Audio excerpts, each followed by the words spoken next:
Bonjour et bienvenue dans cette vidéo flash dans laquelle nous allons discuter ensemble des ions monoatomiques et des ions polyatomiques. Commençons dans un premier temps par se souvenir que certains atomes ou groupes d'atomes peuvent perdre ou gagner un ou plusieurs de leurs électrons.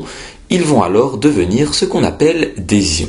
Ainsi, il existe deux types d'ions. D'une part, les ions monoatomiques qui, comme leur nom l'indique, sont issus d'un seul atome.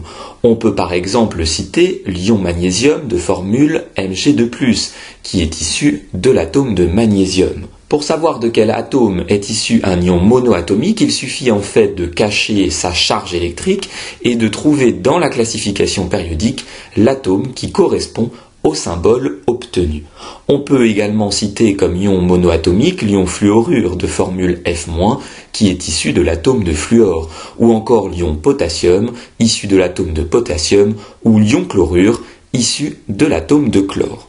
Il existe un deuxième type d'ions, les ions polyatomiques, qui, comme leur nom l'indique, sont issus d'un groupe d'atomes, le préfixe poly signifiant plusieurs. La formule chimique d'un ion polyatomique se différencie de celle d'un ion monoatomique par le fait qu'elle possède plusieurs lettres en majuscules.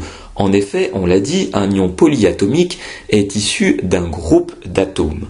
Si on prend sous les yeux la classification périodique des éléments, on se rend compte que quel que soit l'atome que l'on choisit, son symbole commencera toujours par une lettre majuscule. Comme ion polyatomique, on peut citer l'ion sulfate, de formule SO4-. Ainsi, l'ion sulfate est un ion issu d'un groupe d'atomes composé d'atomes de soufre, mais aussi d'atomes d'oxygène. On peut également citer comme ion polyatomique l'ion hydronium, de formule chimique H3O+, l'ion hydroxyde, noté HO-, ou l'ion ammonium, noté NH4+. Parmi les ions précédemment cités, on retrouve les cations, encadrés en bleu. Il s'agit des ions dont la charge globale est positive, mais aussi des anions, encadrés cette fois-ci en vert. Il s'agit des ions dont la charge électrique totale est négative.